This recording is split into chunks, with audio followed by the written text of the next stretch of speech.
Buenas tardes a todos y muchas gracias por esta invitación que me extendió el Seminario de Antropología de la Muerte por conducto del antropólogo Eric Mendoza, la psicóloga Alejandra González.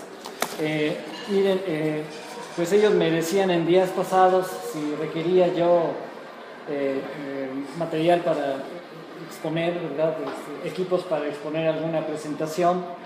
Y sí lo conseguiré, pero pensando en que iba yo a tratar con antropólogos, pensé más bien someterlos a ustedes como estudiosos de temas antropológicos a pues esta experiencia más tradicional de estar en contacto con la palabra, ¿verdad? Con la palabra escrita, con la palabra hablada. Y en lugar de preparar una presentación de PowerPoint, pensé como más útil hacer un pequeño guión, un pequeño resumen, ¿verdad?, de las propuestas principales de mi plática de hoy, de lo que yo les quiero venir a conversar. Y me hicieron el favor, aquí los amables organizadores del seminario, de sacar copias de este material y creo que todos ya tienen a la vista, ¿verdad?, ese documento. Pues es un documento básico para que ustedes se lleven de aquí las propuestas principales. Y yo lo que querré hacer el día de hoy será ir repasando el documento con ustedes, leyéndolo en partes, comentándolo, ampliando la información, de manera que pues sea provechosa esta sesión. Reitero mi profundo agradecimiento y mi gran gusto por estar aquí con todos ustedes, siempre viernes a estas horas, en esta ciudad. Todo esto es problemático, pero espero que se sientan gratificados por haber venido. Habrá valido la pena derrotar al tráfico y al tráfago de la ciudad todo esto, ¿verdad? Entonces, pues mi plática, como estaba anunciada, así lo convenimos mutuamente el antropólogo Eric y yo, se llama El conocimiento científico y filosófico de las cosas de la vida y la muerte. En realidad es una plática no orientada hacia los temas principalísimos, más importantes de este seminario, la muerte como tal, en sus diversas implicaciones de tipo antropológico, sino más bien mi labor será comentarles a ustedes algunos temas, algunos puntos interesantes que puedan contribuir justamente al desarrollo de esa antropología. Ya pues planteando mi texto, recuperándolo, que ustedes tienen ahí a la vista, les pongo ahí lo siguiente en las primeras líneas. Es de suponerse que un seminario de antropología social, cultural e histórica de la muerte, como es ¿verdad?, desea investigar a la muerte desde el punto de vista de aquellas antropologías, la antropología social, la antropología cultural. Es de suponer que este seminario quiera averiguar y explorar qué implica social, cultural e históricamente la muerte, en especial la de los seres humanos, que obviamente es la muerte que más nos interesa.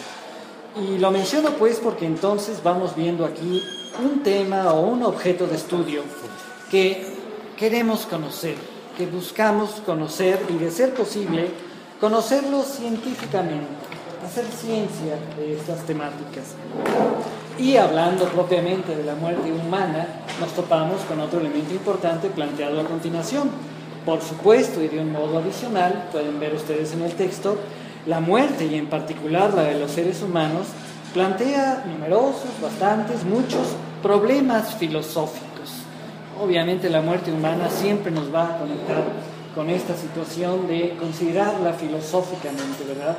Que hagamos no solo un conocimiento de la muerte misma desde muchos ángulos cognitivos y científicos, sino que además nos planteemos problemas filosóficos en relación con ella.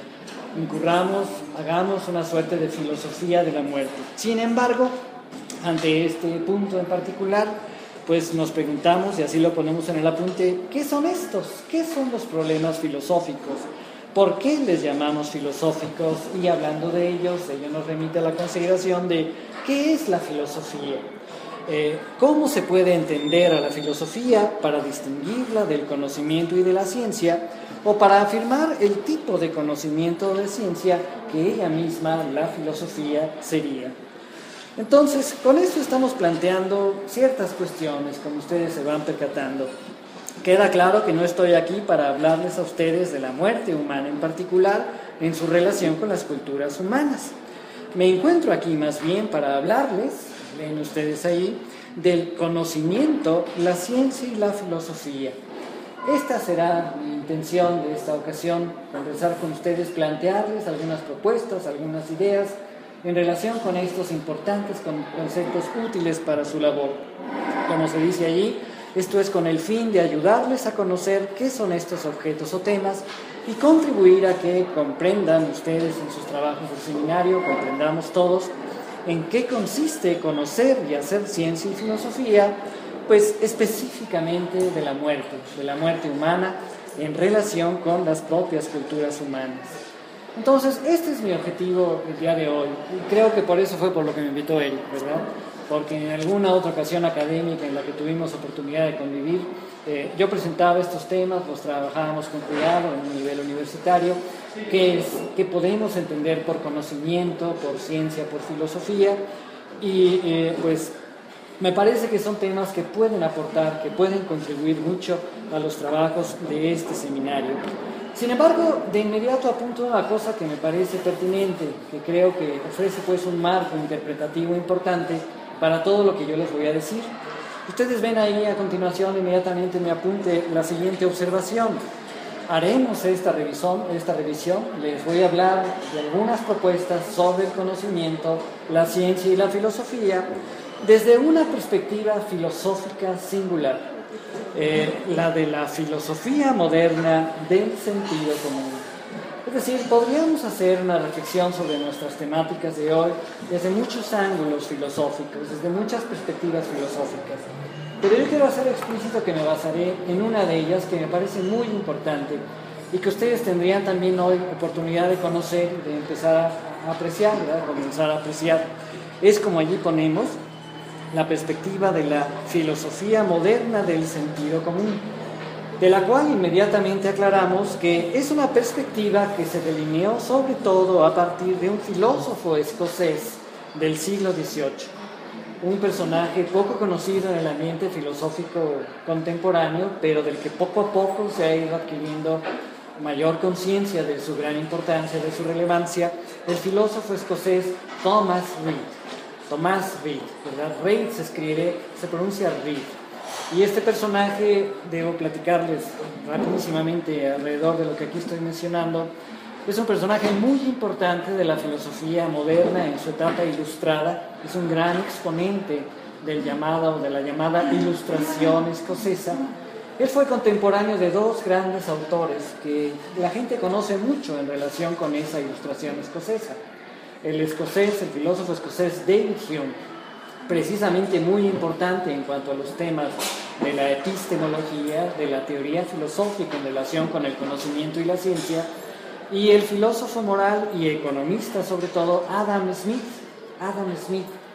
La gente conoce mucho a Hume y sobre todo a Smith por el mundo en que vivimos, ya que Smith fue uno de los primeros grandes teóricos, economistas teóricos, que tratan de estudiar y entender el fenómeno mismo del capitalismo moderno. Les he de comentar que en nuestros días se habla de tres grandes figuras de la Ilustración escocesa, ya no solo de dos. Las dos que han tenido la mayor difusión histórica son Smith y Hume, pero la tercera figura es esta que hoy les presento, Thomas Reid, un personaje muy importante porque va a reivindicar un concepto que se hará característico de la Ilustración escocesa, el concepto del sentido común. Thomas Reid da lugar a toda una llamada Escuela Escocesa del Sentido Común, una corriente filosófica muy importante de la filosofía ilustrada, de la filosofía moderna, y es sobre los planteamientos básicos de esta filosofía que podremos hacer una reconstrucción interesante de los conceptos que nos interesan. Yo mismo me declaro un entusiasta de esas perspectivas, he de comentarles. En realidad no solo vengo aquí a exponer un tema académico, como podría hablarles de algún otro y ustedes de muchos otros, en fin, cosas que aprendemos, que conocemos y que manejamos. Se trata aquí de propuestas que en el debate contemporáneo, en el debate actual, han ido ganando mucho peso y de plano nos han ido convenciendo a muchos de nosotros. De modo que no vengo a hacer aquí solo una exposición académica, formal, de esta perspectiva filosófica, sino quiero presentarme como un verdadero entusiasta de estas propuestas, que creo son interesantes, como ahorita van a empezar a escucharlas, a conocerlas, e insisto, nos darán un marco importante para las temáticas que hoy nos proponemos: conocimiento, ciencia y filosofía. Entonces esto planteamos la perspectiva para referirnos aquí al conocimiento científico y filosófico de la muerte en su relación con las culturas humanas. Subrayo esto porque obviamente es el enfoque que más interesa a la antropología sobre la muerte. Será una perspectiva, un enfoque sensocomunista, se le llama a esta perspectiva. Aquí un término interesante. No es una perspectiva comunista a secas, sino sensocomunista, que es una cosa un poco diferente y muy interesante que hoy conocerán. Entonces, planteamos una perspectiva sensocomunista y ridiana, ¿verdad? Le agregamos pues este apelativo que viene del nombre del autor. En pocas palabras, una perspectiva, como ahí se dice, reivindicadora del sentido común humano.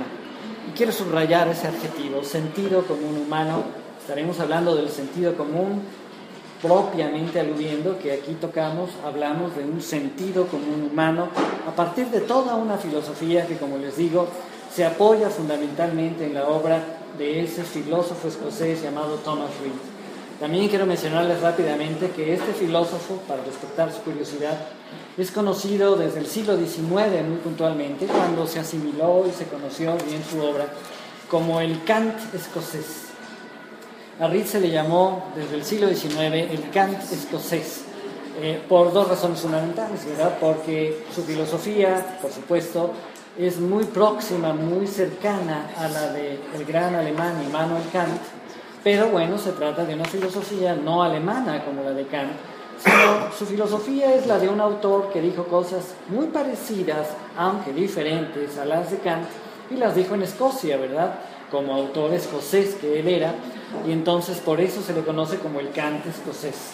Para completar un poco el comentario, podría agregar que tanto ha sido ya la reivindicación actual, contemporánea, de Thomas Reid como el Kant escocés, que ahora abundan los filósofos en el mundo que empiezan a bromear y a referirse a Kant como el Reid alemán, ¿verdad? Esto también es factible y vale la pena decirlo para ponderar la importancia de este autor que, como les digo, poco a poco ha venido adquiriendo importancia, ¿sí? El Kant escocés, Thomas Reid. Y bueno, para empezar a ubicar esta perspectiva, tendremos que decir cosas relevantes que nos llevarán a nuestro tema del conocimiento de la ciencia y la filosofía, y comienzan a decirse ya a continuación en nuestro guión. Primero que nada, déjenme decirles que para Thomas Reid, dice el guión, el sentido común no es, él pensaba que el sentido común no era, hablemos en presente, no es conocimiento ordinario, conocimiento precientífico. Generalmente en nuestra cultura contemporánea, cuando hablamos de sentido común, solemos entender esto: conocimiento ordinario, conocimiento precientífico. Sentido común es toda aquella clase de saber que no viene de las ciencias, ¿no? Todo lo que se dice con algún grado de conocimiento, pero que no viene de disciplinas científicas establecidas. El médico nos cura la salud y las abuelitas con su gran sentido común también, ¿verdad? Esta es la concepción, digamos, propiamente la idea de que el sentido común es conocimiento ordinario precientífico. Pues bien, Thomas Reid dijo, no es eso. Él nos sugirió que no hay que entender al sentido común como conocimiento ordinario, ni tampoco como mentalidad histórico-social-cultural, porque también, sobre todo a partir del desarrollo de las ciencias sociales en la era moderna, justo se ha entendido mucho al sentido común como sinónimo de mentalidad histórico-cultural. Bajo esa perspectiva se dice con frecuencia que cada época, cada lugar tiene su sentido común. Habría un sentido común para nosotros aquí, como mexicanos actuales, en el entorno en que vivimos, y este sentido común sería distinto en otras épocas, en el mismo México, y por supuesto sería distinto en otros lugares, porque aquí se está planteando el sentido común como sinónimo de mentalidad histórico-cultural. Bueno, hay que decir que, según Thomas Reid, no es esto exactamente el sentido común. Puede confundirse al sentido común con estas entidades, pero como decimos a continuación, según Thomas Reid, existen ciertamente estas entidades de las que estamos hablando: el conocimiento ordinario y, por otro lado, las mentalidades histórico-social-culturales. Ellas existen, pero son eso, hay que llamarlas así, no son el sentido común. Sobre estas mentalidades histórico-culturales decimos que pues, las entendemos como conjuntos de creencias, de ideas, inclusive de prejuicios, de creencias tradicionales, un tanto mayor o menormente prejuiciosos, que sostiene una colectividad humana en un espacio y un tiempo dados. Pero esas entidades o realidades no son, según Thomas Reid, según la perspectiva filosófica que podemos derivar a partir de él, no son el sentido común. El sentido común humano, siempre vamos a poner ese adjetivo y ahorita se va a empezar a entender por qué, ¿verdad? Decimos a continuación, ya en la página 2 de nuestro guión, del conocimiento ordinario, al que Reid llamó, por cierto, entendimiento común, common understanding, entendimiento común. Reid dijo que eran ese conocimiento ordinario las primeras inferencias realizadas o bien las inferencias inmediatas que efectuamos los seres humanos a partir de cuanto observamos y cuanto percibimos en general. Cuando decimos, por ejemplo, el carbón es negro, cuando decimos que la luna es redonda o que es esférica, que el sol sale y se pone en las mañanas y en las tardes, todo eso es sentido común. Todo eso es conocimiento ordinario, más bien, según Thomas Reid, no sentido común, conocimiento ordinario o entendimiento común, dice él, que son primeras inferencias, razonamientos que hacemos a partir de lo que observamos. Vemos la luna redonda, decimos que es redonda. Nos damos cuenta que produce una sombra como de perspectiva esférica e inferimos, inferencia inmediata, la luna es esférica, no solo es redonda, sino que es esférica. Igualmente vemos que el sol no se prende y se apaga nada más en el cielo, sino que sale del horizonte y se pone otra vez del otro lado del horizonte. Estas son primeras inferencias inmediatas a partir de lo observado, dirá Reid, que propiamente componen al conocimiento ordinario. Y dicho esto, hay que agregar de inmediato, y con esto también empezamos ya a apuntar algunas cosas interesantes en relación con el tema del conocimiento, la ciencia y estas cosas. En este sentido, proponía Reid, la ciencia es el ámbito de las segundas, terceras, cuartas, etcétera, inferencias, o bien las inferencias inmediatas, detenidas, cuidadosas, que hacemos a partir de cuánto percibimos, ¿sí? Por ejemplo, decir que el sol no sale ni se pone en estricto sentido, sino que la Tierra es la que circunda al sol, y en este movimiento en el cual la Tierra circunda al sol, se crea desde la Tierra el efecto de que el sol sale y se pone. Pero los seres humanos no llegaron de inmediato a la propuesta de que la Tierra giraba alrededor del sol. Tuvieron que razonar mucho a partir de evidencias empíricas, a partir de observaciones, de percepciones que hacían. Y Reid dirá, es interesante, eso es la ciencia. Inferencias inmediatas, cuidadosas, detenidas, ¿verdad? Hechas con cuidado a partir de múltiples evidencias empíricas, de múltiples percepciones que tenemos, y eso nos permite para distinguir propiamente al conocimiento ordinario del conocimiento científico. Pero comentamos todo esto, insisto, para recalcar que conocimiento ordinario no es, según la perspectiva iniciada por Reid, el sentido común propiamente. Sin embargo, para acabar este comentario, ponemos en nuestro apunte que sugirió Reid lo siguiente, ¿verdad? Que en el árbol del conocimiento, escribiría Reid, la percepción sensorial son las raíces.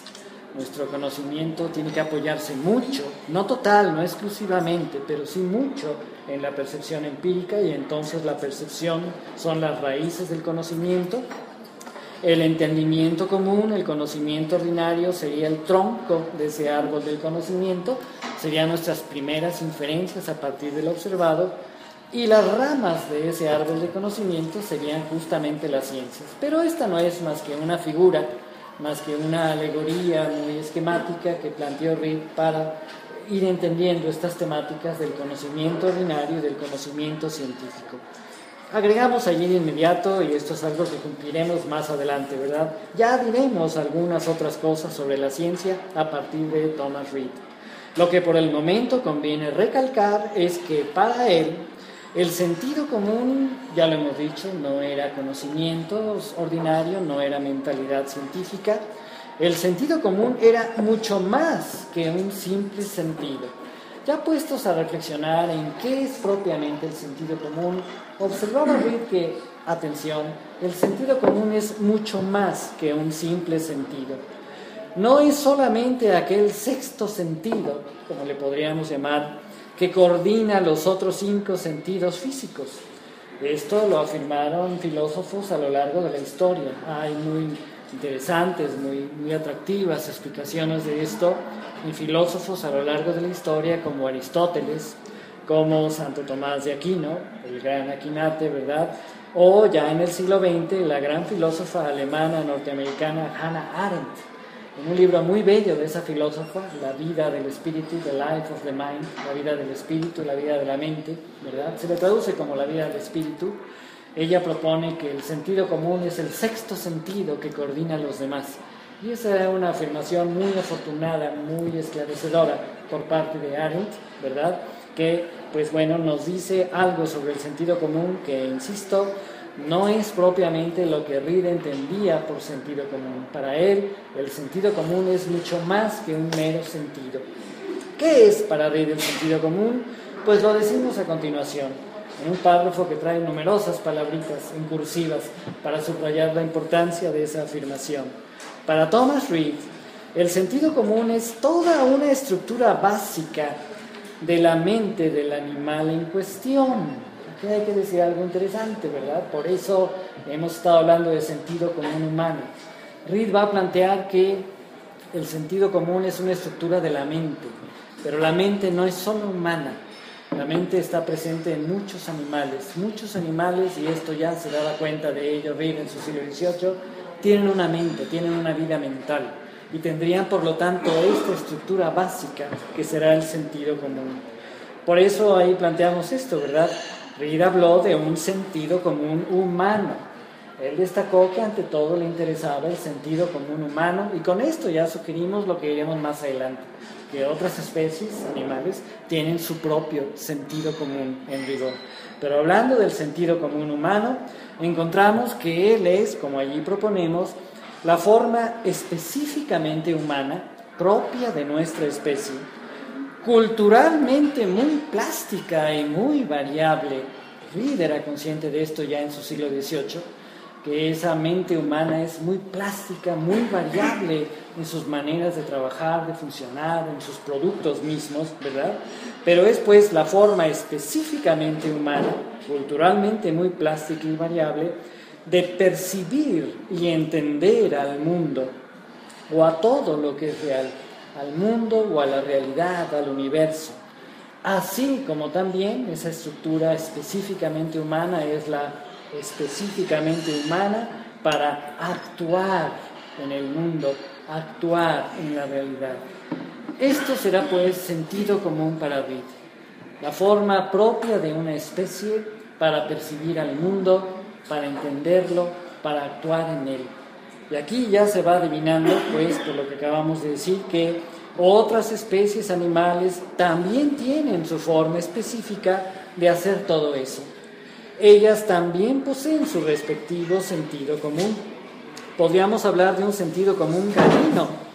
Y aquí no puedo dejar de pensar, y tal vez ustedes tampoco, ¿verdad?, en lo que nos dice a cada rato el encantador de perros, César Millán, en sus programas de televisión, ¿no?, que nos dice, es que así no piensa el perro. El sentido común del perro no es como el del humano, ¿no? Pues si Reed desde su tumba escuchara estas palabras de nuestro compatriota César Millán, que se ha hecho millonario en Estados Unidos entrenando perritos, ¿verdad?, educando perritos, ¿verdad?, pues diría, tiene mucha razón César Millán, es verdad. Hay un sentido común canino, podríamos hablar así. La especie de los perros, ¿verdad?, los canes, propiamente hablando, en todas sus variedades, tiene una forma específica propia de ellos de percibir al mundo, de entenderlo y de actuar en él. Y lo mismo con los gatos, podríamos hablar de un sentido común felino, con los delfines, un sentido común delfinesco, con los chimpancés, por cierto, parientes muy cercanos de nosotros, biológicamente hablando. En fin, la propuesta de Reed era que el sentido común no es solo un sentido, es toda una estructura mental propia de la especie. Y esto abría la puerta a pensar en el sentido común como algo que varía según las especies y que nos obliga a hablar de algo que sería el sentido común humano, distinto del de otras especies. Y algo muy importante que sobre todo aquí entre antropólogos o gente interesada en la antropología me interesa destacar mucho. No se trata de una forma cerrada, única, sino que Reid planteó que esta forma era culturalmente muy variable, sumamente versátil. El humano es muy distinto de época en época, de sociedad en sociedad, de lugar en lugar. Hay una enorme variedad de las culturas humanas, pero son culturas humanas, todas ellas. Les ponemos este adjetivo. Hay elementos en común, perspectivas en común en todas estas visiones que finalmente se pueden identificar, nos remiten a las capacidades propias de la especie. Les digo 3 cositas muy sencillas para ilustrar esto. Por ejemplo, las capacidades sensoriales, perceptuales del ser humano son ciertas, son unas específicas, que pueden ser magnificadas o minimizadas, raquitizadas por situaciones culturales o incluso por situaciones tecnológicas, ¿verdad?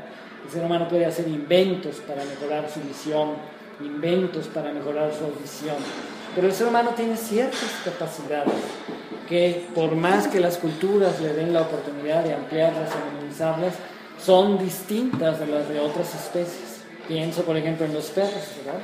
El propio César Millán nos dice es que el perro huele mucho más que el humano, y es una cosa también comprobada en laboratorio, que el olfato canino es en promedio, en general, 100 veces más poderoso que el humano, ¿verdad?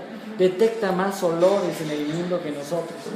Y aquí hay una cosa también interesante, que nuestros 5 sentidos no son los únicos que hay en los seres vivos del universo. Otros seres vivos tienen incluso otros sentidos que el humano no tiene. Ubicamos, reconocemos un radar en los murciélagos, un sonar en los delfines. Estos son sentidos especiales en esas especies que se crean por las características biológicas de la especie. Y algo interesante es que entonces esas especies perciben al mundo como nosotros no podemos hacerlo. Cada especie tiene su forma de percibir al mundo, de entenderlo. Aquí hay una cosa muy importante con el humano, su capacidad racional, su capacidad lingüística tan sofisticada.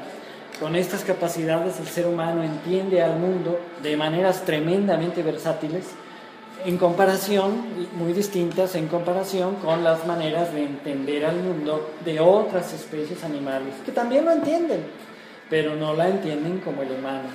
Y con respecto a las formas específicas de actuar, yo querría destacar una muy interesante que pone en evidencia las cosas que he dicho. En el actuar humano en el mundo destaca una característica muy singular y muy exclusiva de los seres humanos, la moralidad.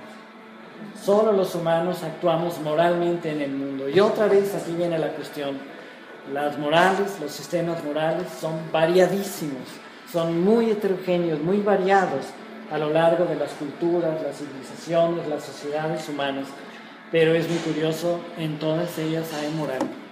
Y así como podemos detectar grandes diferencias morales en las culturas, como en algún lado comer o vestirse de una manera es inmoral y en otro no, también encontramos constantes muy interesantes en las culturas humanas. Y esas constantes nos hablan de una forma específicamente humana de actuar en el mundo. Y eso es muy interesante, ¿verdad? Ya Reid desde su siglo XVIII contemplaba estas cosas y las sugería de esta manera para enfatizar que entonces todo esto nos puede llevar a plantear que hay pues un sentido común humano que puede ser entendido de la forma en que se lo estoy planteando, ¿verdad? Como esa forma humana de percibir al mundo, culturalmente muy variable, ¿verdad? De percibir al mundo, de entenderlo, de actuar en él. Forma específicamente humana, propia de nuestra especie, ¿sí? Que será distinta a las de otras especies diversas. Y bueno, dicho esto, Reid pasaba a una cosa muy interesante y que también merece un comentario que amplíe nuestro pequeño guión a la vista de ustedes. El sentido común humano se desglosa, planteaba Reid a continuación, y así sigue nuestro propio apunte, se desglosa por otro lado en un amplio conjunto de primeros principios del sentido común, los cuales funcionan, nos dirá Reid, como principios para juzgar a la manera de un juez en un tribunal de justicia, cuando hacemos nuestros numerosos juicios fácticos o epistémicos y nuestros juicios morales e inclusive estéticos. Bueno, este párrafo tiene dos temáticas importantes que merecen también una aclaración verbal. El sentido común se desglosa en una serie de primeros principios del sentido común. Primeros principios del sentido común humano. Aquí Reed también decía, hay unos primeros principios y culturalmente los vamos a entender, a expresar, a definir de distintas maneras. Pero aunque los definamos de distintas maneras, nos van a hablar de unos mismos principios que están operando en el sentido común humano.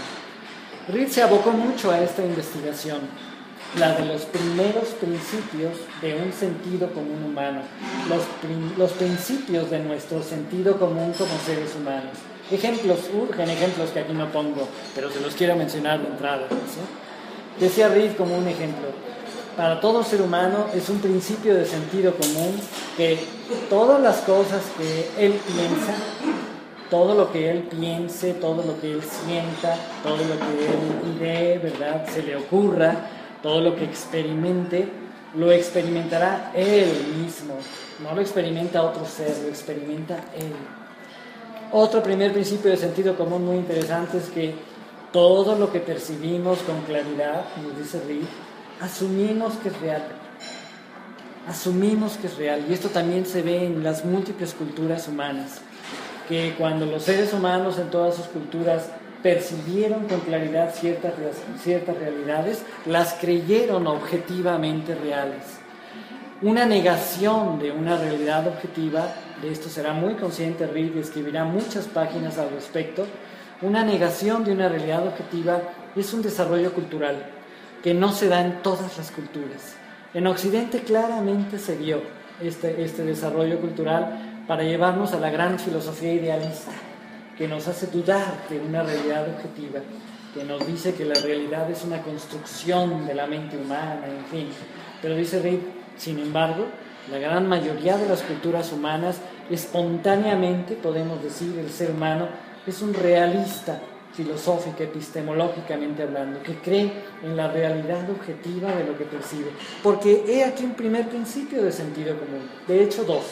Uno, creemos real, objetivamente real, lo que percibimos con claridad. Tanto que cuanto percibimos equivocadamente, porque nuestra percepción está alterada, de todos modos creemos en lo que hemos percibido. Si le metemos a nuestro cuerpo demasiado alcohol, demasiadas sustancias alucinógenas, en fin, creeremos ver cosas que no están allí, pero quien las vea va a creer en ellas. Así de fuerte es ese primer principio de sentido común. Y el otro se aplica a la memoria. Creemos reales en el pasado las cosas que recordamos con claridad. Las asumimos como reales, no en el presente, sino en el pasado. Lo mismo que hemos dicho para la percepción, pero ahora aplicado a la memoria. Un principio de sentido común que nos permite funcionar en el mundo es aquel que nos dice, creemos real lo que recordamos con claridad. Asumimos que eso fue real. Ustedes pueden recordar qué desayunaron hoy en la mañana, espero que todos hayamos desayunado, ¿verdad? Pueden recordar qué pasaron para llegar aquí a este lugar. Yo pasé por unas medio tremendas porque me metí chueco por ahí, luego no encontraba el restaurante, y en fin, me acuerdo ahorita muy bien de todo eso. Son principios de sentido común. Otro muy importante, podemos distinguir entre verdad y error. Reed planteaba que este era un gran principio de sentido común. Podemos distinguir entre afirmaciones verdaderas y erróneas. Todo ser humano, siempre, en todo lugar, ha creído que puede distinguir entre la verdad y el error. Se da cuenta que algunas cosas que se dicen son ciertas y otras son falsas. Otro principio de sentido común, solo hay dos más. Todo lo que existe tiene una causa que lo haya producido. Así funciona la mente humana, con un principio como este. No nos creemos que algo pueda ser sin una causa que lo haya hecho. Todo lo que percibimos en la realidad lo suponemos debido a ciertas causas. Y ahí pues hay un claro principio de sentido común que, por cierto, Reed diría que es un principio verdaderamente metafísico, porque nos permite entender toda la realidad. Esta propuesta de que todo lo que existe deba tener una causa. Y el último ejemplo de primer principio que les quiero poner es un eminente primer principio de tipo moral que también defendería Reed. No le hagas a los otros lo que no te agradaría, lo que considerarías injusto o inadecuado que te hicieran a ti en las mismas circunstancias. Esta norma de moral ha sido llamada por los filósofos, ¿verdad?, la regla de oro de la ética. Ha sido llamada por ciertas tradiciones religiosas, concretamente la judio-cristiana, la ley de los profetas. No le hagas a los demás lo que no te gustaría que te hicieran a ti en las mismas circunstancias. Y Reed decía, notemos que no hay cultura humana que no entienda, asuma y lleve a la práctica esto. Todo ser humano actúa de esta manera y este principio de sentido común incluso nos lleva a normas morales de una validez universal sorprendente. Por ejemplo, los mandamientos de la tradición judio-cristiana. El no mentirás, el no matarás, el no robarás. Estas cosas tan universales, ¿verdad?, en realidad están sustentadas en este gran principio de sentido común moral. Por cierto, este primer principio de sentido común moral es un enunciado muy sencillo, muy directo, muy entendible para una muy compleja norma de moral que meditó muy a fondo el Reed alemán, Immanuel Kant, ¿verdad? El famoso imperativo categórico kantiano es este principio de sentido común moral. Dijo Kant, actúa siempre de modo tal que la máxima de tu conducta pueda ser una ley de la naturaleza. Ese es el gran imperativo categórico planteado por Kant en la Crítica de la razón pura. ¿Y qué quiere decir esto? Actúa siempre de modo tal que la máxima de tu conducta pueda ser una ley universal de la naturaleza. Eso quiere decir que no le hagas a los demás lo que no te gustaría que te hicieran. De modo que es el mismo primer principio de sentido común y se los menciono simplemente para ilustrar esto. Hay esos primeros principios que Reed concedía son enunciados diferentemente por las múltiples culturas humanas. Hay que entender esto. Él concedía que las culturas humanas diversas, ¿verdad?, que las distintas sociedades humanas adquirían cierta conciencia mayor o menor de estos primeros principios de sentido común. Y eso obviamente unificaba a los humanos del mundo, unificaba a todos nosotros los seres humanos, donde quiera que viviéramos en el planeta o en determinada época del planeta. Pero estos primeros principios del sentido común son, como decimos en nuestro párrafo, principios para juzgar. Son principios para juzgar, decía Reed. Y este es otro tema importante aludido en el párrafo. Reed va a pensar que el sentido común finalmente nos lleva a algo muy importante en los seres humanos, el juicio, nuestra capacidad de juicio. Y aquí hay que decir que para Reed, juzgar propiamente, era actuar como en un tribunal de justicia. Juzgar era hacer como hace un juez, como trabajan, como laboran los jueces en los tribunales de justicia. Ponemos en nuestro siguiente párrafo. Cuando los jueces juzgan, en teoría recaban y sopesan las evidencias presentadas por el fiscal acusador y el abogado defensor de alguna causa, a fin de emitir sentencias, veredictos o juicios sobre la base de principios para juzgar.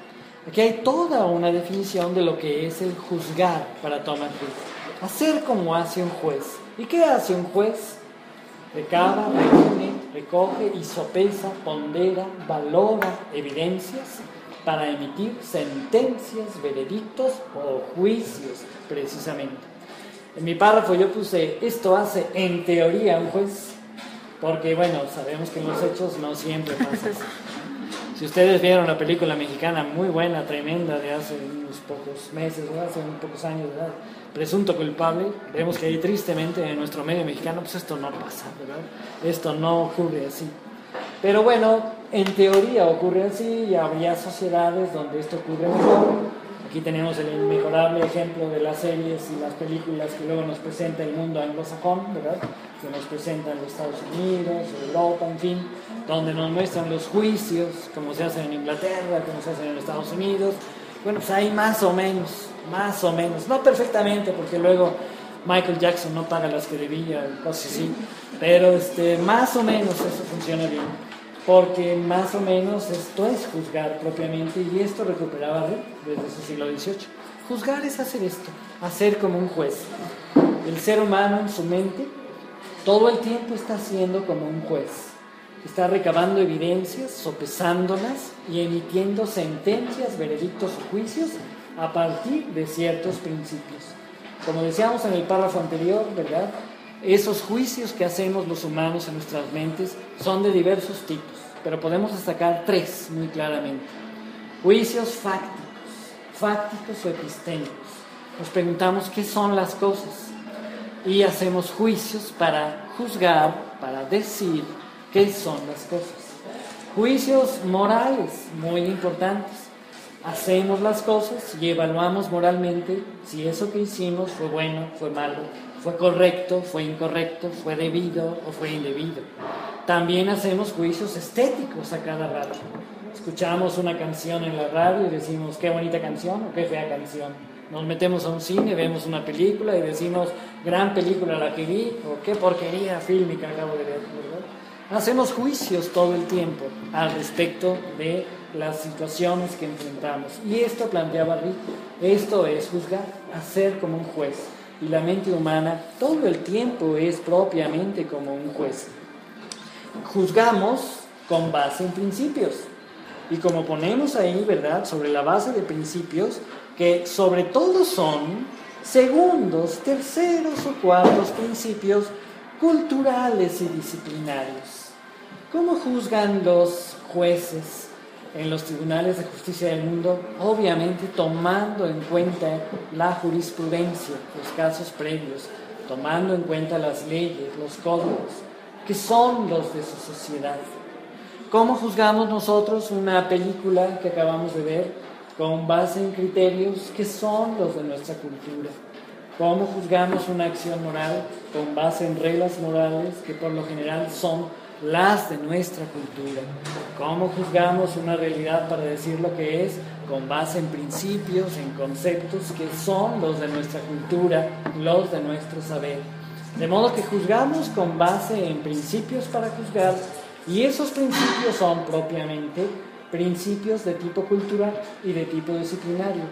Pero son también, agregamos, aunque también son o pueden y deben ser, dice Reed, primeros principios del sentido común. El buen juicio es un juicio que no pierde de vista el sentido común.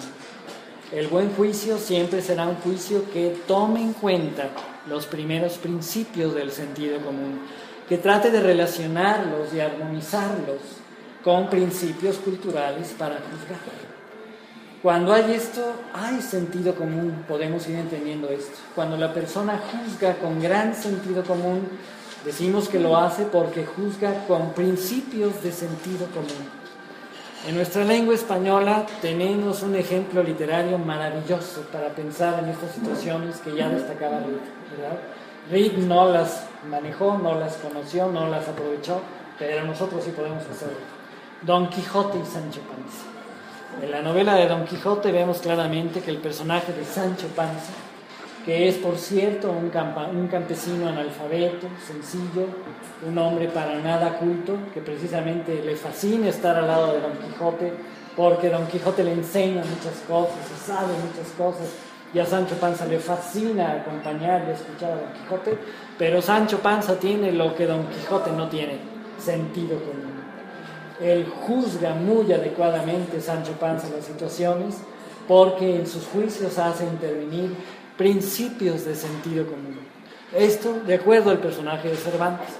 No que Cervantes fuera un ridiano, fuera un gran conocedor de la filosofía del sentido común, pues no explícitamente, pero sí implícitamente al crear un personaje universalmente sensato en este sentido ridiano de decir que hay un sentido común humano que nos habla de esa perspectiva de lo humano expresada siempre en unos primeros principios del sentido común, algo que contacta, que conecta a todos los seres humanos en el mundo, ¿sí? Y en fin, esa es la perspectiva que venimos indicando, que venimos planteando, y pues bueno, nos llevaba a esta perspectiva a hablar pues de esta manera de los juicios que hacemos. Acabando ya nuestra página 2 de nuestro guión, decimos ahí: por ello, el sentido común y sus principios nos permiten juzgar, nos permiten permiten esos primeros principios que seamos juiciosos, que seamos sensatos o razonables. He aquí una expresión muy interesante, acorde con todo lo dicho anteriormente, sinónimo de lo que es tener sentido común o mucho sentido común. Ser juicioso, ser sensato, ser juicioso y ser sensato son sinónimos. Otra palabra que podemos usar es la palabra razonable, distinto de racional. Porque quien es racional piensa mucho y muy bien, con mucha lógica. Pero quien es razonable hace otra cosa, que es propiamente ser juicioso. Y quien es juicioso es sensato. Y lo que vemos es que entonces, en última instancia, el sentido común es sensatez. Una sensatez posible por aquello que es en principio el sentido común. Primeros principios que delinean la forma específicamente humana de percibir el mundo, así como de entenderlo y actuar en él. Es decir, que para Reid el sentido común es una cosa en principio y al final.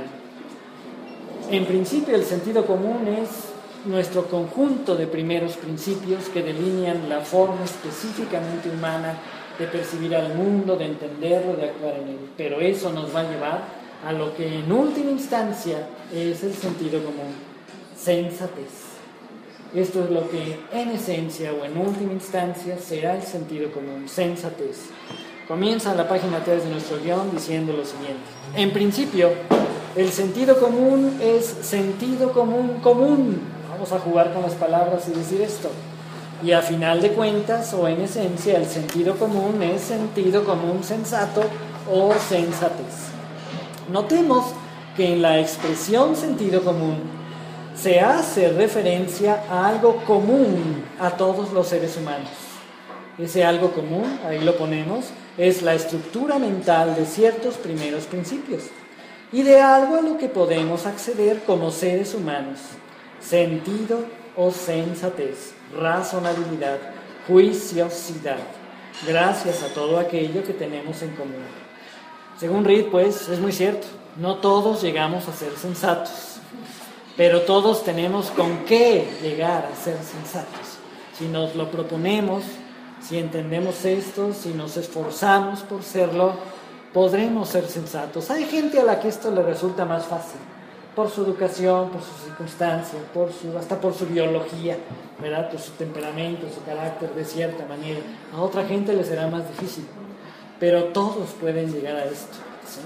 Todos pueden llegar a ser ello, y algunas personas o personajes como Sancho Panza son tremendamente sensatos y, ojo, aunque no sean muy racionales, aunque no sean muy cultivados, aunque no sean ni siquiera muy inteligentes, pero pueden ser muy sensatos. Y todos podemos serlo, de acuerdo a este planteamiento. Pero rematamos con esto, que seguramente es una duda que surge en las cabezas de ustedes al escuchar todo el planteamiento que les hago.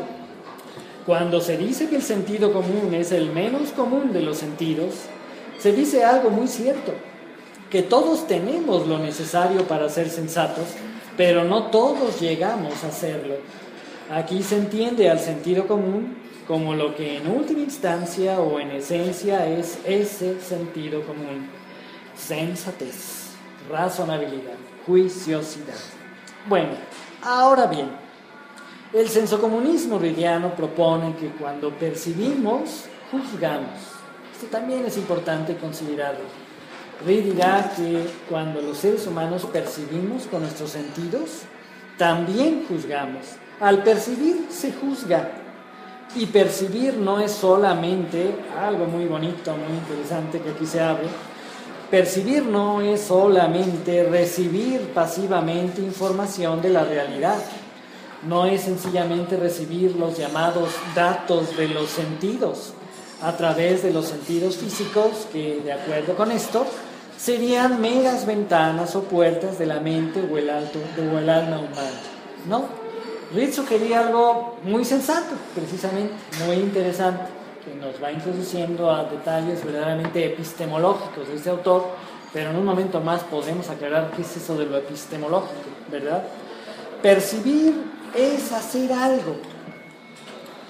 Hablamos del percibir con un verbo y los verbos designan acciones, de modo que hay que reconocer, percibir es hacer algo.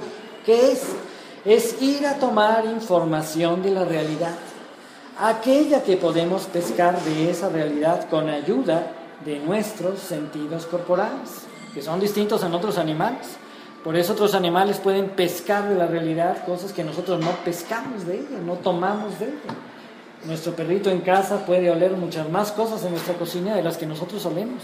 Y ahí están los olores, ahí están estas realidades, pero nosotros no las podemos tomar de allí, ¿sí? Esto planteaba Reed. Percibir es hacer algo, es ir a tomar información de la realidad y por lo tanto, más que datos de los sentidos, decía Reed, hay o tenemos o hacemos, porque percibir es hacer algo, ¿verdad? Hay, tenemos o hacemos percepciones que implican juicios de creencia en la realidad o la existencia de lo percibido y juicios de creencia en la consistencia o la esencia de lo que percibimos. Cuando percibimos algo, hacemos un juicio que nos dice que eso es algo objetivo. Por eso decimos que lo estamos viendo, que lo estamos percibiendo, o no solo viendo, sino oliendo, oyendo, tocando, en fin. Y también cuando percibimos algo nos formamos un juicio acerca de lo que es esa cosa. Y ese juicio puede ser equivocado, o puede ser atinado, puede ser verdadero, puede ser falso. Pero nos formamos un juicio acerca de algo. Decimos, por ejemplo, ¿qué es esa cosa? Eso, ¿qué cosa es? Es tal cosa, proponemos. Y alguien nos dirá, no, es una simple cosa, es exactamente una computadora. Y no es nada más una computadora, es una computadora de este modelo, de esta marca. En fin, voy a hacer juicios de consistencia de aquello que estoy percibiendo. De modo pues que por eso es importante también aludir a este tema de la percepción en relación con el juicio. Que nuestros juicios se van a apoyar en buena medida, como lo diremos a continuación, se van a apoyar en buena medida en lo que percibimos. Y en fin, decimos, por lo tanto, más que datos de los sentidos, hay o tenemos o hacemos percepciones que implican juicios de creencia en la realidad o la existencia de lo percibido y de creencia en la consistencia o la esencia de lo que percibimos. Pero llegamos a esto bien bonito, bien interesante, ¿verdad? Reed decía que las percepciones que tenemos los seres vivos con nuestros sentidos, y entre ellos los humanos, las percepciones son signos. Las percepciones son signos. Son los signos de ese lenguaje con el que nos hablan la naturaleza y el universo real, el universo todo. Podemos entenderle a nuestras percepciones, no siempre a la primera, desde luego que no a la primera, pero sí poco a poco, a fin de ratificar aquello que dijo el filósofo inglés Francis Bacon, este gran filósofo moderno que Reed reivindicaba mucho, que el conocimiento y la ciencia, y aquí damos otro dato sobre lo que es conocimiento y ciencia, el conocimiento y la ciencia es una interpretación de la naturaleza, o más puntualmente, en palabras de Reed, una interpretación de los signos con los que nos habla la naturaleza, o más ampliamente la realidad misma, a través de ese lenguaje, del lenguaje que componen nuestras percepciones y al que le podemos entender gracias principalmente a nuestro sentido común.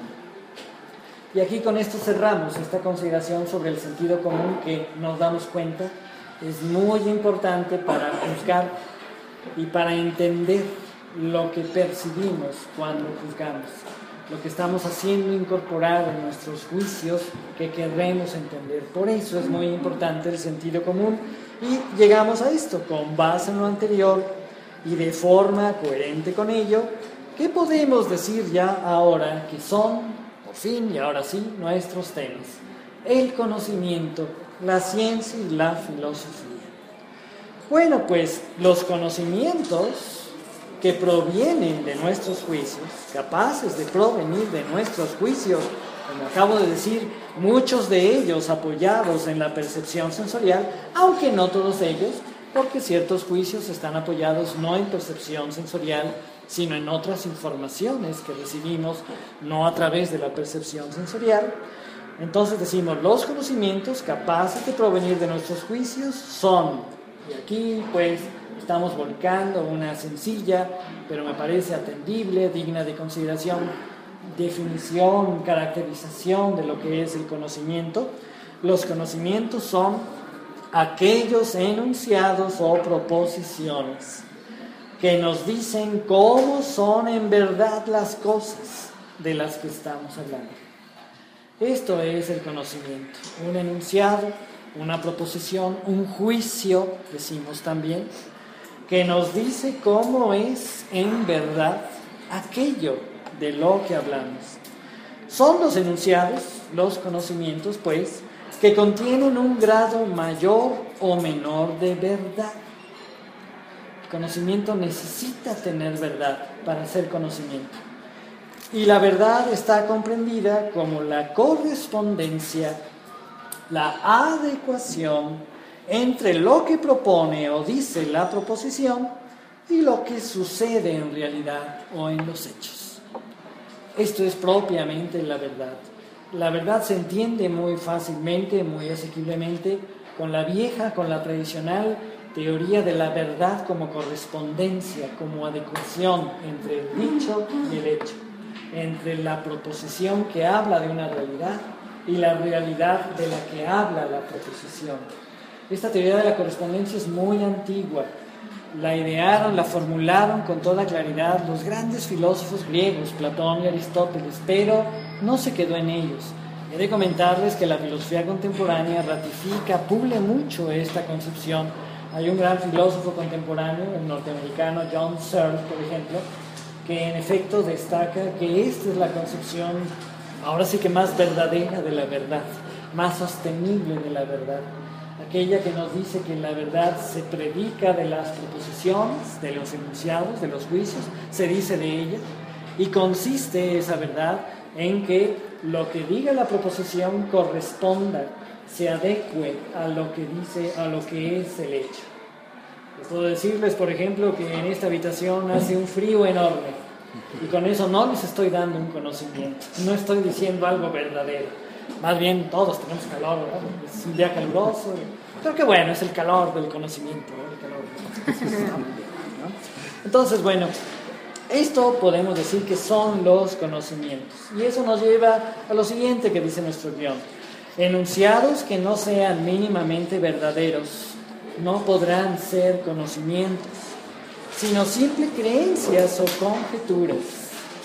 Como les decía hace un momento, una proposición que tenga algún grado de verdad es en esa medida conocimiento. Por lo tanto, hay muchos enunciados que son conocimientos. No conocimientos plenos, absolutos, pero sí son propuestas, proposiciones que nos dicen algo verdaderamente de la realidad, que nos dicen algo que corresponde a la realidad. Cuando esto no ocurre de ninguna manera, cuando no hay verdad en los conocimientos, lo que tenemos es mera creencia, ¿sí? Y ahí pongo un par de ejemplos, si se quiere tontos, pero que quieren ilustrar bien eso. Una simple creencia era, por ejemplo, la que decía que la Tierra es el centro del universo. Esto se llegó a decir muchas veces a lo largo del tiempo, ¿verdad? Esto llegaron a pensar los seres humanos en sus juicios, que la Tierra era el centro del universo. Y esa era una creencia tomada por conocimiento, pero que realmente no era un conocimiento, ¿sí? La Tierra no era el centro del universo, o que Dios había creado el universo en 6 días, ¿no? El universo no se gestó en 6 días terrestres, ¿no? Hace poco acaba de ver esta información de la constatación empírica del Big Bang, hace 13.800 millones de años. Eso es el tiempo que le ha llevado al universo desenvolverse hasta el día de hoy, ¿verdad? Eso es el tiempo que ha llevado la gestación de nuestro planeta, de la vida, de nosotros como seres humanos. No sucedió todo en 6 días. Creer eso es solo una creencia, no es un conocimiento. Lo pongo simplemente como caso extremo para ilustrar esta tesis de que cuando una creencia no contiene verdad, es mera creencia. Pero muchas creencias, subrayo esto aunque no se diga en el guión, muchas creencias tienen conocimientos. Por eso luego decimos que las creencias de los distintos pueblos son verdadero saber, son conocimiento, porque tienen conocimientos objetivos, estrictos, reales, dicen cosas ciertas, verdaderas, sobre la realidad. En fin, ahora bien, ya desde antiguo, y aquí pasamos a algo interesante también, con los grandes filósofos griegos particularmente, Platón y Aristóteles, se pensó que existe un conocimiento simple, conocimiento ordinario, como el que tiene mucha gente en muchas culturas, y un conocimiento de mejor calidad, que ya podemos ir llamando conocimiento científico. Doxa y episteme les llamó Platón. Pues bien, conocimiento es aquello que ya dijimos, enunciado que nos dice en verdad cómo es aquello de lo que hablamos, en mayor o menor grado. Pues bien, conocimiento científico, ciencia, será aquel conocimiento que pueda demostrar su verdad. Y aquí llegamos a la clave de lo que podemos llamar conocimiento científico, ciencia en cualquier terreno.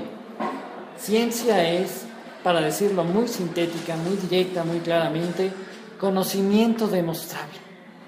Conocimiento demostrable. Si podemos probar por distintas vías que un conocimiento es conocimiento, si podemos probar, demostrar la verdad contenida en algún enunciado cognoscitivo, ahí empezaremos a tener ciencia en rigor.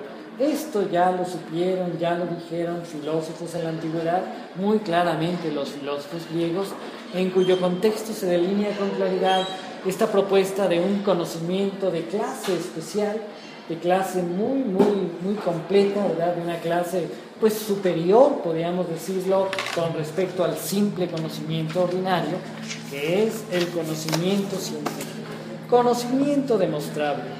Demostrable mediante la inferencia inductiva o deductiva, mediante la razón, cuando induce, cuando pasa de lo particular a lo general, o cuando deduce, cuando pasa de lo general a lo particular. O también la experimentación y la observación nos permiten demostrar la verdad de conocimientos. Todo eso va siendo propiamente ciencia. Esta es, decimos, la concepción clásica de la ciencia. Y es clásica porque todavía es vigente, en cierto sentido. Esto que decimos sobre la ciencia es vigente en buena medida, nos remite a lo que podemos llamar la concepción clásica de la ciencia. Con base en esto podemos decir que lo que distingue al científico del mero conocedor, del mero opinador que nos pueda dar simples conocimientos, es que el primero, el científico, es capaz de demostrar sus acertos cognoscitivos, sus conocimientos. Aquí radica, decimos, la gran diferencia entre las propuestas del hombre de la calle, entre comillas, de la persona común y corriente, y las del científico, las del especialista en alguna rama de los conocimientos. Entre el taxista, dicho sea sin demérito de los taxistas, que sobre todo un día como hoy son muy encomiables, ¿verdad? Entre el taxista, por ejemplo, y el antropólogo o el sociólogo que platican con él en su vehículo, ¿no? Los taxistas son famosos porque saben muchas cosas, tienen mucho conocimiento, pero yo les comento a mis alumnos de sociología, ¿qué nos distingue a ustedes, a ver, de un taxista? ¿Qué? Pues tiene que ser la demostración. Ustedes, a diferencia del taxista, están obligados a demostrar que lo que dicen es así. Y por eso el científico social tiene que usar ciertos recursos, elementos, para demostrar lo que dice, ponernos la evidencia que demuestra lo que él está planteando. El taxista no está obligado a ello, el individuo común, el hombre de la calle, no está obligado a ello. Y ahí está una gran diferencia muy sencilla de entender entre conocimiento a secas y conocimiento científico, todo ello en relación con la concepción clásica de la ciencia, vigente en buena medida todavía, por ello es clásica, que nos dice que ciencia es conocimiento demostrable. Pero existe un problema con la concepción clásica de la ciencia, apuntamos a continuación. Esa concepción clásica de la ciencia implica que los conocimientos científicos siempre y solo son verdaderos. Si la ciencia es conocimiento demostrable, es conocimiento que se puede demostrar. De ahí inferimos, lógicamente, que la ciencia siempre es verdadera, que la ciencia nunca se equivoca, y luego la gente entiende eso, atenida, apegada sencillamente a la concepción clásica de ciencia. Pero en rigor eso no es cierto, ¿sí? Decimos, la ciencia jamás se equivoca. Por supuesto que ello no es verdad. Aquí me gusta citar una expresión muy interesante de un filósofo contemporáneo que ilustra muy claramente esto, que lo aclara muy bien. La historia de la ciencia no ha sido una de ranas que se convirtieron en príncipes. Así ha dicho el filósofo contemporáneo de la ciencia norteamericano Larry Laudan, ¿verdad? Él dice, la historia de la ciencia no es una de ranas que se convirtieron en príncipes, es decir, simples conocimientos que se demostraron y se convirtieron en conocimiento científico, ¿sí? Sí, sino otra de príncipes que se convirtieron en ranas. La historia de la ciencia más bien ha sostenido un montón de cosas que luego se vio fueron falsas. En tiempos del gran Aristóteles, que era un gran sabio, un gran filósofo, un gran científico, pues él mismo dijo cosas muy falsas sobre el universo, ¿no? Ahorita los invito a eso, en estos meros días, en televisión por cable, que entiendo que no es accesible para todo el mundo, pero esto implica que en un momento más adelante en el tiempo, en unas cuantas semanas o meses, lo tendremos en televisión abierta. Está transmitiéndose, está ya dándose a conocer la nueva versión de la serie Cosmos de Carl Sagan, ¿sí? No sé si lo hayan visto anunciado en Cablevisión, en algún canal de Cablevisión, no doy el comercial. Bueno, sí, es National Geographic, ¿verdad? Ahí están pasando Cosmos, nueva versión. La vieja serie de Carl Sagan, el astrofísico canadiense, ya fallecido, el mismo guión, pero con innovaciones, con nuevos elementos, ¿verdad? Que nos dan una imagen actual de lo que es la ciencia hoy en día. Y ahí se deja ver esto, ¿no? Que la ciencia sostuvo en la antigüedad cosas tremendamente falsas. La historia de la ciencia, como dice Laudan, es una de príncipes que se convirtieron en ranas. El gran Aristóteles estaba convencido de que la Tierra era el centro del universo. Y pues no era así, obviamente no era así. La ciencia luego lo encontró, lo demostró. No somos sino un planeta perdido en medio de un sistema planetario perdido en una galaxia que a su vez está perdida en todo el resto del universo, ¿no? Y es algo muy interesante. La historia de la ciencia es una de príncipes que se convirtieron en ranas. Ella no ha tenido la razón siempre, sino que tan solo nos ha ido dando poco a poco y con gran esfuerzo un mejor conocimiento de la realidad. Por lo tanto, es una propuesta importante de nuestra plática de hoy. Hay que modificar la concepción clásica de la ciencia y adoptar una moderna o actual que es más modesta, pero más certera, podemos decirlo. La ciencia contiene verdades demostrables, pero no es pura verdad. La ciencia se va rectificando y perfeccionando con el paso del tiempo. Ella no es sencillamente el ámbito de los conocimientos demostrables, es más bien el ámbito de las creencias más sostenibles que por supuesto incluyen a verdades que mejoran en calidad. Según pues la concepción moderna o actual de la ciencia, ella es conjetura sostenible y más convincente, que nos convence más que otras. Es conjetura que ha resistido los intentos de refutación, como muy bien dijo otro gran filósofo de la ciencia del siglo XX, Karl Popper, ¿verdad? Ella es la ciencia a final de cuentas, y quiero llegar a esta fórmula porque creo que es tremendamente esclarecedora. Fíjense, la ciencia es lo mejor que podamos decir, lo mejor que podemos decir acerca de una realidad dada. Eso es lo que debemos llamar ciencia. Lo mejor que podamos decir acerca de una realidad. Y conste que esa realidad es muy variable. Puede ser un fenómeno natural que conocemos en sus leyes, ¿verdad? Y ahora, ciertamente, los astrofísicos, los físicos, los matemáticos nos pueden decir mejores cosas incluso que las que dijo Einstein en sus días o Newton en sus días. Eso es ciencia. Pero también con las ciencias humanas y sociales. Hoy sabemos más cosas de los mayas o de los aztecas de lo que se sabía en décadas anteriores. aunque aprendemos mucho de los grandes antropólogos, arqueólogos, investigadores que han conocido y aportado conocimientos sobre esas cosas, finalmente hoy tenemos una serie de planteamientos que son lo mejor que podemos decir acerca de los mayas, acerca del pasado prehispánico de nuestro país, acerca, por ejemplo, de la muerte y de nuestro conocimiento de la muerte, de todos los rituales, las prácticas culturales alrededor de la muerte. Eso será la ciencia, lo mejor que podamos decir, porque sobre esas realidades podremos decir muchas cosas. Sobre cualquier cosa siempre se pueden decir muchas cosas, pero dicho lo que se dijo, eso se puede someter a un análisis racional, a una crítica, a un diálogo racional, e iremos descubriendo que algunas cosas están mejor dichas que otras, que algunas cosas son lo mejor que podemos decir sobre algo, y eso es justamente la concepción moderna de la ciencia. Ella es, al final de cuentas, lo mejor que podemos decir acerca de una realidad dada, es la mejor interpretación posible de que disponemos acerca de esa realidad en cualquiera de sus ámbitos. Y con ello cerramos, redondeamos nuestra consideración de la ciencia. Fíjense, de nuestros 3 elementos, creo que ya hemos dado un punto de vista esclarecedor sobre 2 de ellos, desde el punto de vista de una filosofía censo-comunista. Conocimiento es proposición que nos dice en verdad aquello de lo que hablamos. Y ciencia es conocimiento demostrable, pero que se convierte en lo mejor que podemos decir acerca de una realidad dada. Ya hemos un tanto aclarado cómo podemos entender conocimiento y ciencia. ¿Y qué es entonces la filosofía? El último de nuestros términos. Ya vamos llegando al final de nuestra sesión para no cansarlos ya más con todas estas consideraciones y que podamos platicar un poco sobre cosas que les preocupen a ustedes. ¿Qué es entonces la filosofía? Para muchos filósofos en la historia, ella ha sido una ciencia, precisamente.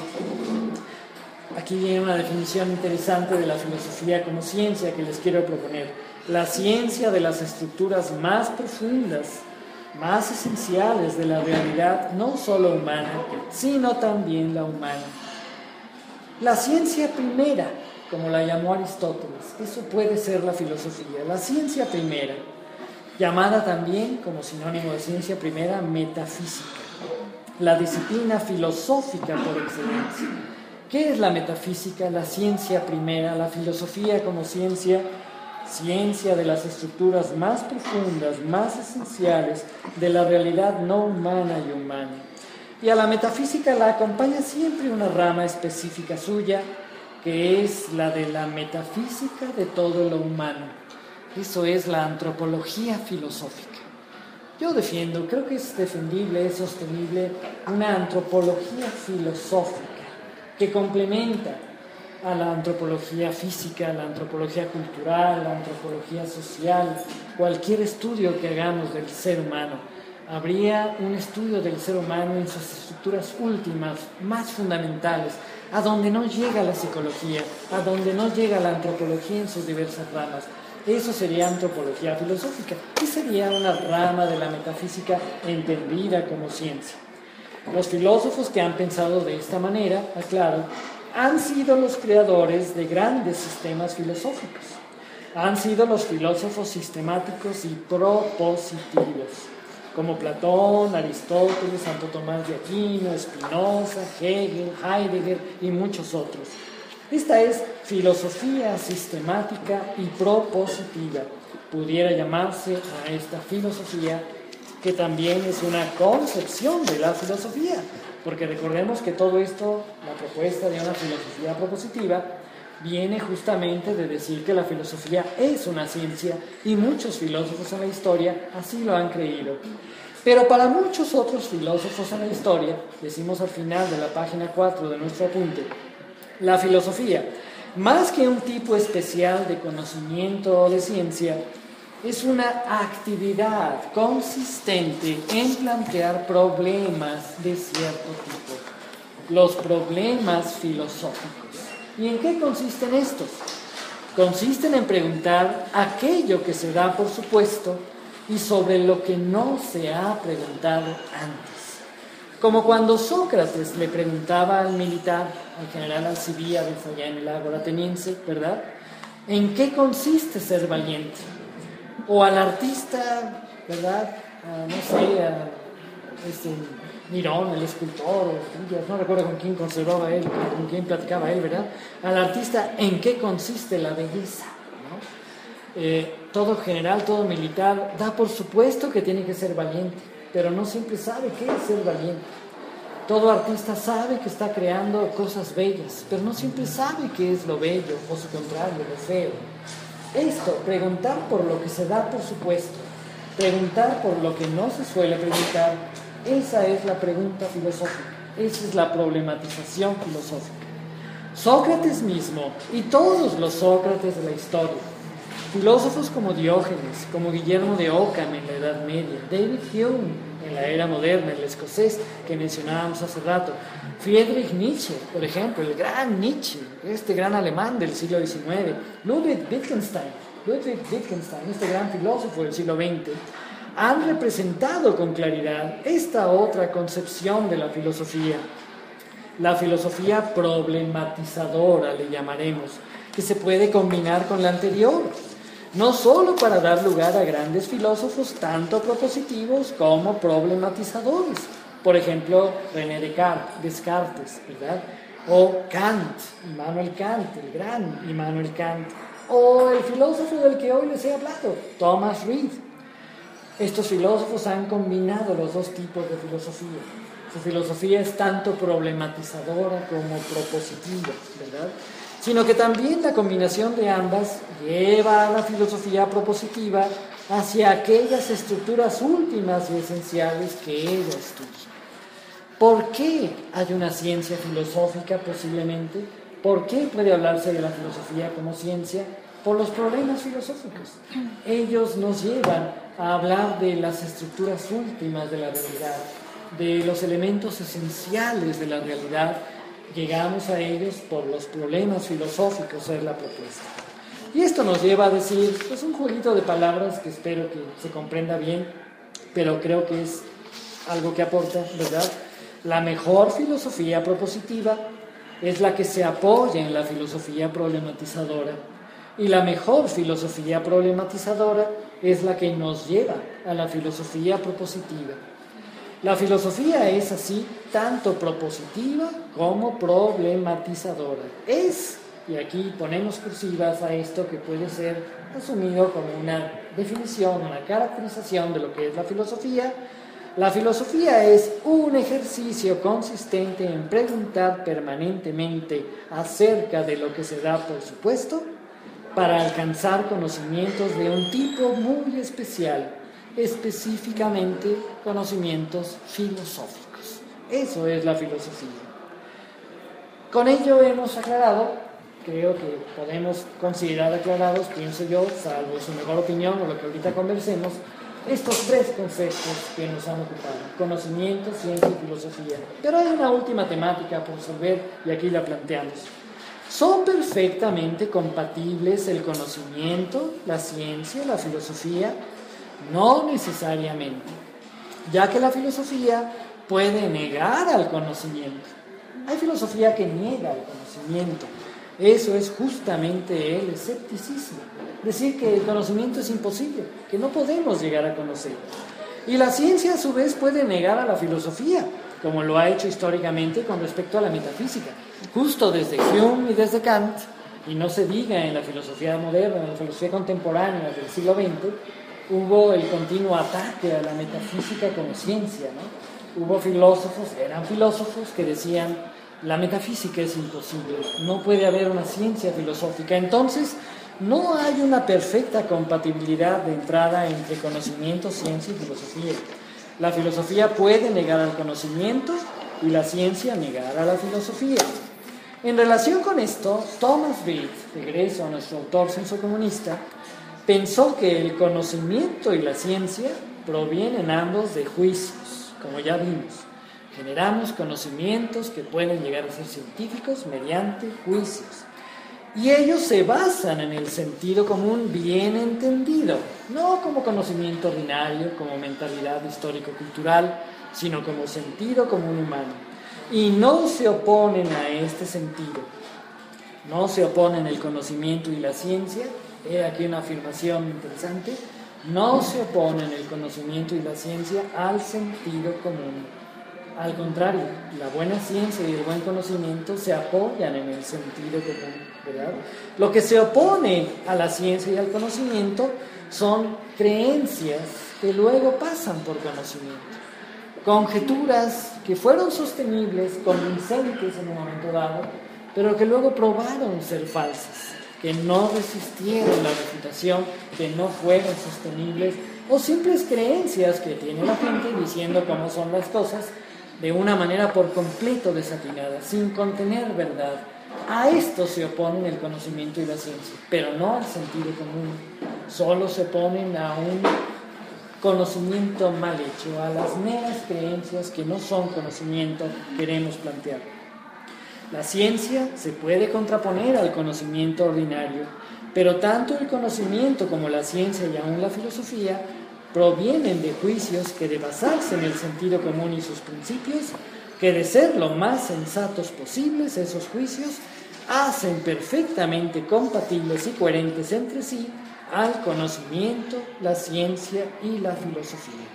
Conocimiento, ciencia y filosofía son coherentes si todos ellos se apoyan en el sentido común. La mejor filosofía es concretamente la que no se conflictúa, la que no se opone, la que no se pelea con el sentido común, la que es coherente con él, al fin de cuentas, pensaba Thomas Reid. Y esto nos lleva a un último punto de la presente plática. Les doy las gracias y les pido perdón por tanta paciencia a lo que los forcé, ¿verdad?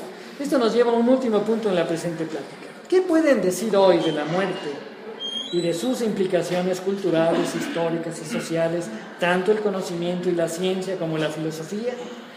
Pues en primer lugar, lo que ella es y lo que dichas implicaciones son, siempre a partir de las evidencias perceptuales disponibles.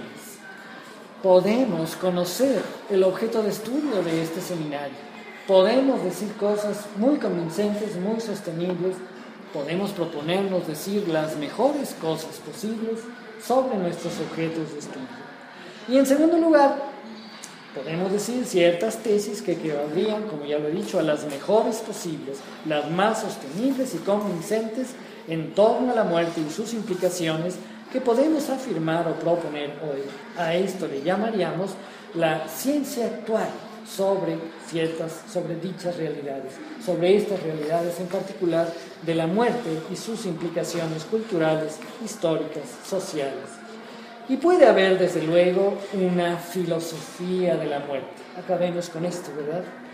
Una filosofía de la muerte vivida culturalmente, ¿verdad? Esa filosofía de la muerte, dicho en forma muy irónica, ¿no? Esta reflexión va posiblemente en dirección del significado cultural de la muerte. ¿Qué nos podría decir hoy la filosofía sobre la muerte misma y sus implicaciones?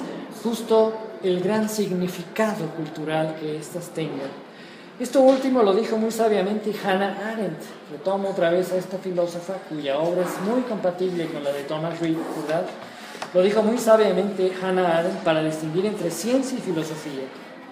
La ciencia investiga la verdad y la filosofía, dijo Hannah Arendt, investiga el significado de las cosas. Si bien hay que decir, muy livianamente, esto hubiera agregado Reid, que el significado no es sino parte de la verdad. Y pues muchas gracias y mil disculpas.